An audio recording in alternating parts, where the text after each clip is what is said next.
we're looking at Rebecca Azor's interview on the Letter Hack, talking about where she comes from, what it is she does, and why I think we should bail her out of a jam, which is frankly, in my humble opinion, an easy obstacle for us as a community to overcome.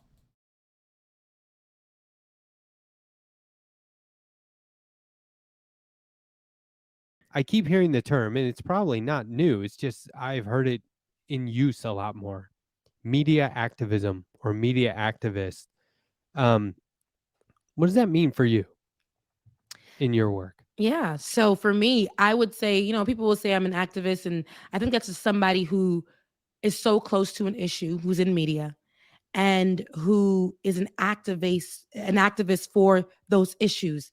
It could be yours could be healthcare, it could be homelessness, it could be you're an activist for that issue, and you're in the media space, and you sometimes you don't get to be on the field, right? So in media, you're able to use your voice to tell that story, to bring light to the issues, to get people to be aware of what's going on, and to advocate for people and the betterment, and do a call to action.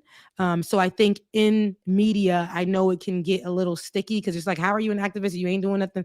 But you truly can be. And by reaching out to, we have relationships with state senators, state representatives from all across the nation, and we were only able to do that because of, I would say, what we stand for, our activism.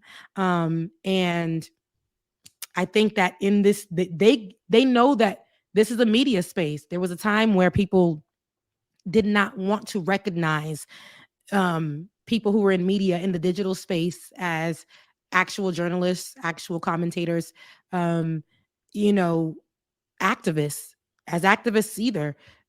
So we open doors for people.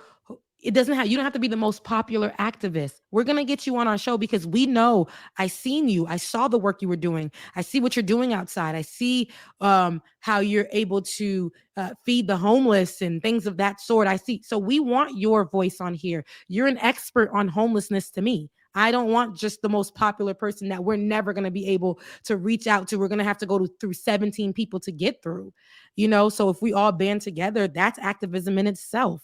So Right there. Right there. She's doing she's judging who she's going to talk to based on how useful they're being, not how popular they are, not how much of a draw they'll be. And by the way, there's not even anything wrong with that necessarily. I get why a news organization has to do what they do, or why even a YouTube streamer or a Twitch streamer or whatever the hell has to do what they do. There's practical concerns to consider, and I am happy to forgive those. However, at some point, the people who are actually helping ought to be heard. And this show exists basically to make it easier to accomplish the kinds of things that the people she interviews are trying to accomplish. So I'll tell you, the idea that there is another show out there helping people make the world a better place at a time when the world is not a very good place, it's heartening. It's heartening. Let's look at the content she puts out. That's her interview with the Letter Hack, which, boy, what a fun time I've had binging interviews with literally my favorite podcasters. It's been a hoot. Recommend it highly. But let's look at Rebecca Azor's content. She is here on Act TV. Whoopsie, there we are. She's here on Act TV. I thought this was a pretty good Lindsey Graham. breakdown of. I'm gonna change the order in which I do this now.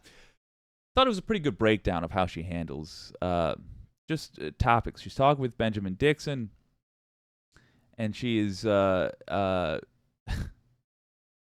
pointing out the ridiculousness of the things Lindsey Graham said in regards to immigrants. Is going to be in need of some rhetorical, lyrical violence this morning, because there's a clip that he's attacking immigrants, and the way he's attacking them is one of the most insidious forms of it's just disgusting. Run the clip for me, David. Hotel clerks are, well-off Brazilians who are scamming and playing a game. They've got better luggage than I do. When we went through the in-processing station, these were upscale luggage, no dirt on their shoes. They fly into Cancun. They fly to a friend or relative already in the United States. This is offensive. Oh, my. It is a bunch of bullshit. No, let's keep this Oh, here. really? Oh, really? So Let's keep real it quick, real. just one thing to comment for context. That picture at the end, the picture of the shoes, he took that himself. If you look at the His corner, mother- Senator Lindsey Graham in the at the facility, he took a picture of someone's shoes. And they're This- Pumas. And not to say, And not don't even to have say Pumas. shoestrings in them. Yeah. She doesn't so- even have shoestrings in them. I'm sorry. Go ahead, Rebecca. No, you're fine. There was another clip that I actually saw, and I wish we had that one instead of him talking about, the influx of Brazilians that are going to come, Ooh, or I people that are heard going to his stop in Brooklyn Brazil, accent. or whatever. Me too. He's in trouble. They're going He's to in come trouble. in. They're going to come in, and they're going to be wearing like all these different name brands, and then they're going to try to come in here and take from America whatever conversation he was having, which is similar to what he just said. And the little heifer on the side that's laughing at the expense of people who are coming for for their freedoms. And to That's right. say for Lindsey Graham to make this statement, I don't understand why they can't fathom that people don't want to leave their countries, but because of the constant nosiness of the US and the constant abuse that the US does to these countries, right?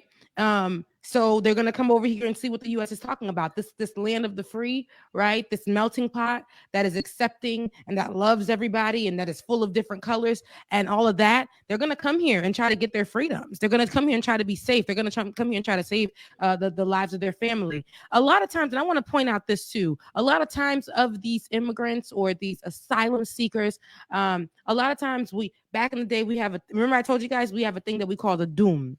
And we put all these clothes in it, and they could be Pumas, they could be stuff from like a college that the people don't even go to, and we send them to our family members. And when we send them to our family members, they wear them. Okay, they put them on. So when they're traveling, they need to be clean and nice too. Who said they gotta look like what they've been through?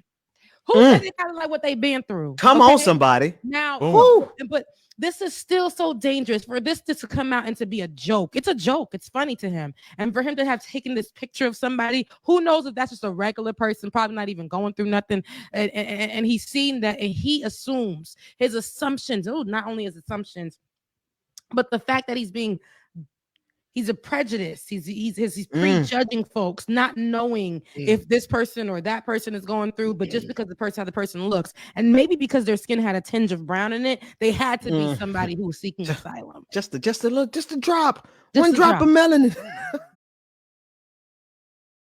A great voice on the left. Let's keep her operational. My understanding, this is a one-time expense she got hit with. It's some nonsense, and guess what? She doesn't have the privilege some of the rest of us have. Now, there's plenty of us who are out here fighting who got no privilege at all, or certainly at the bare minimum haven't gotten the opportunity to take advantage of it one way or the other. Fine. But we have an opportunity to see something that could help us. I see it in Rebecca Azor. That's a voice that could help us. The more she's out there talking about this stuff, the easier our lives will be. The more people she'll convince to vote the way that we believe is going to make your old pal Jake not need to talk so much he gets froggy.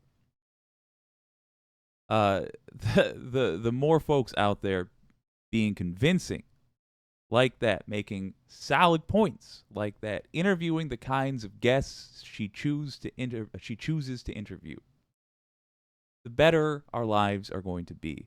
We talk about how most of the plans for serious change that we have in this country, in the United States, I'm now talking about specifically, they involve gearing up for 2024. Getting as many votes in the primaries as we can so that the party we are working with in the general is going to be worth working hard for in the general, is going to accomplish the things we want done. And it's going to be getting the vote out in the general to stop fascism. Having her doing that for more hours between now and then is good. And we can achieve that for a relatively small amount of money. So there's a link in the description to her PayPal account. It is that simple. Give her $5, give her $10. This is a for the stuff we are talking about. For the bang for your buck in terms of time or energy or just dollars. I cannot think of a better investment than a voice like Rebecca Azor. So please, if you got $5, toss it her way. It is a gift we would be buying ourselves.